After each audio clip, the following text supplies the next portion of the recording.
ಜಾತಿ ಸಮೀಕ್ಷೆಯಲ್ಲಿ ಜಾಗೃತಿಯಿಂದ ಬರೆಸಲು ದತ್ತಾತ್ರೇಯ ರೆಡ್ಡಿ ಕರೆ.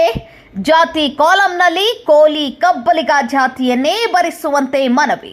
ರಾಜ್ಯಾದ್ಯಂತ ಜಾತಿ ಗಣತಿ ನಡೆಸಲು ರಾಜ್ಯ ಸರ್ಕಾರ ಮುಂದಾಗಿದೆ. ಜಾತಿ ಜನಗಣತಿ ನಿರ್ಧಾರವನ್ನು ಸ್ವಾಗತಿಸಿ ಯಾದಗಿರಿ ನಗರದ ಪತ್ರಿಕಾ ಭವನದಲ್ಲಿ ಕೋಲಿ ಸಮಾಜದ ರಾಜ್ಯಾಧ್ಯಕ್ಷರಾದ ದತ್ತಾತ್ರೇಯ ರೆಡ್ಡಿ ಅವರು ಪತ್ರಿಕಾಗೋಷ್ಠಿ ನಡೆಸಿದರು. ಆ ಭಾಗದ ಜನ ಅದನ್ನು ಸೇರಿಸಿದ್ರು. ಆಮೇಲೆ ಬಾಂಬೆ ಕರ್ನಾಟಕ ಭಾಗದ ಜನ ಸೇರಿಸಿದ್ರು. ಆಮೇಲೆ ಹೈದರಾಬಾದ್ ಕರ್ನಾಟಕ ಜನರನ್ನು ಸೇರಿಸಿ ಕರ್ನಾಟಕ ರಾಜ್ಯವನ್ನು ಆಯಿತು. ಆವಾಗ ಇಲ್ಲಿ ಸೇರಿಸುವಾಗ ಅಲ್ಲಿ ಇರ್ತಕ್ಕಂಥ ಒಂದು ಸೋಷಿಯಲ್ ಸ್ಟೇಟಸ್ ಏನಿದೆ ಯಥಾವತ್ತಾಗಿರಬೇಕು. ಅಲ್ಲಿ ಅದನ್ನು ಒಂದ್ಸತಿ ಜಾಗೃತಿ ಜಾಸ್ತಿ ಆಗ್ತದೆ. ಅದರಲ್ಲಿ ನಾವು ಮೂಲತಃ ಎರಡು ರೀತಿಯಿಂದ ಈ ಜಾಗೃತಿ ಶುರುವಾಗಿದೆ. ಒಂದು ಜಲಗಟ್ಟಿಗಾರ, ಒಂದು ಜಲ ನಮಗೆ 14 ಲಕ್ಷ ಅಂತೇಳಿ ಬರೀಲ್ಲ. ನಾವು ನಿಮಗೆಲ್ಲ ಬಂದಿದ್ದಂಗೆ ಈ ಭಾಗದಲ್ಲಿ ನಾವು ಒಂದು ಸಮಾವೇಶ ಮಾಡಿದ್ರೆ 5 ಲಕ್ಷ ಸುಮಾರು 5 ಲಕ್ಷ ಜನಸಂಖ್ಯೆ ಸೇರಿದ್ವಿ. ಬರೀ ಒಂದು ಸಮಾವೇಶದಲ್ಲಿ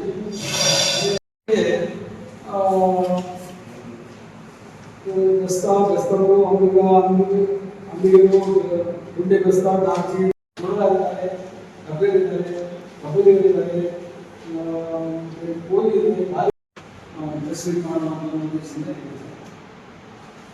ಇದು ಇಡೀ ರಾಜ್ಯಕ್ಕೆ ನಾವು ಸಂದೇಶ ಕೊಡಬೇಕಾಗಿದೆ.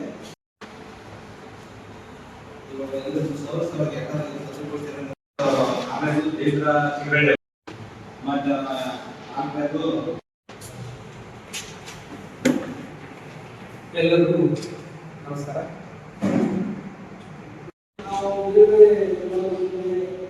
ನನ್ನ ಹೆಸರು ದತ್ತಾತ್ರೇಯ ರೆಡ್ಡಿ. ನಾನು ಅಖಿಲ ಭಾರತ ಕೋಲಿ ಸಮಾಜ ನವದೆಹಲಿಯ ಕರ್ನಾಟಕ ರಾಜ್ಯ ಅಧ್ಯಕ್ಷನಿದ್ದೇನೆ.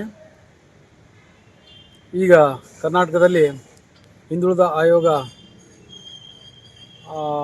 ಶೈಕ್ಷಣಿಕ ಮತ್ತು ಸಾಮಾಜಿಕ ಸಮೀಕ್ಷೆಯನ್ನು ದಿನಾಂಕ 22/9/2025 ಅಕ್ಟೋಬರ್ 7, 2025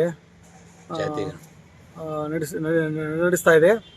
ಅದಕ್ಕೆ ನಾವು ಕರ್ನಾಟಕ ರಾಜ್ಯದ ನಮ್ಮ ಸಮಾಜದ ಜನ ಈ ಜಾತಿ ಜನಗಣತಿಯಲ್ಲಿ ಯಾವ ಪದಗಳನ್ನು ಬಳಸಬೇಕು, ಯಾವ ಸ್ಥಾನದಲ್ಲಿ ಯಾವ್ಯಾವನ್ನ ಇದು ಮಾಡಬೇಕು ಅಂತ ಹೇಳಿ ಮಾಹಿತಿ ಕೊಡೋಣ ಅಂಥೇಳಿ ನಾನು ಇವತ್ತಿನ ದಿವಸ ತಮ್ಮ ಮುಂದೆ ಬಂದಿದ್ದೀನಿ.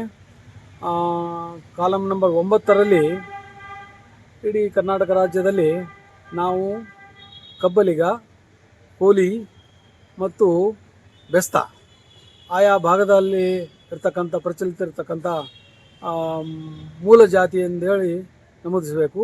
ಹಾಗೂ ಕಾಲಮ್ ನಂಬರ್ 10ರಲ್ಲಿ ಉಪಜಾತಿಯಾಗಿ ತಾವು ಶಾಲೆಯಲ್ಲಿರ್ತಕ್ಕಂಥ ದಾಖಲೆಯ ಪ್ರಕಾರ ದಾಖಲಿಸಬೇಕು ಅಂತ ಕೇಳ್ಕೊಳ್ತಾ ಇದ್ದೇನೆ. ಅದೇ ರೀತಿ ಪರ್ಯಾಯ ಪದಗಳಾಗಿ ಕಾಲಮ್ ನಂಬರ್ 11ರಲ್ಲಿ ನಮ್ಮ ಟೋಕ್ರೆ ಕೋಲಿ ಅಂಥೇಳಿ ಬರೆಸಬೇಕು ಅಂಥೇಳಿ ಅಲ್ಲಿ ಕಾಲಮ್ 11ರಲ್ಲಿ ಇನ್ನೂ ಹೆಚ್ಚಿನ ಪದಗಳನ್ನು ಬಳಸಿದ್ರು ಕೂಡ ತೊಂದರೆ ಇಲ್ಲ.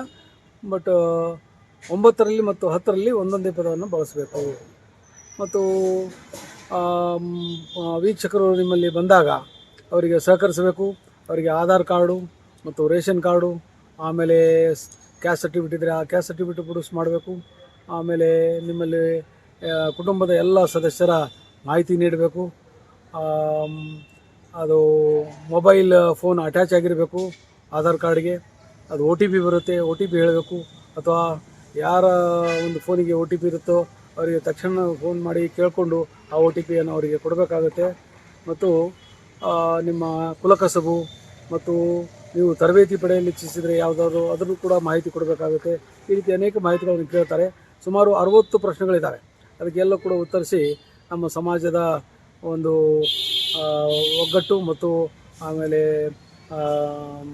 ಜನಸಂಖ್ಯೆಯನ್ನು ತೋರಿಸೋದಕ್ಕೆ ಸಹಕರಿಸಬೇಕು ಅಂಥೇಳಿ ಸಮಾಜದಲ್ಲಿ ನಾನು ಕಳಕಳಿಯಿಂದ ಕೇಳ್ಕೊಳ್ತಾ ಇದ್ದೀನಿ.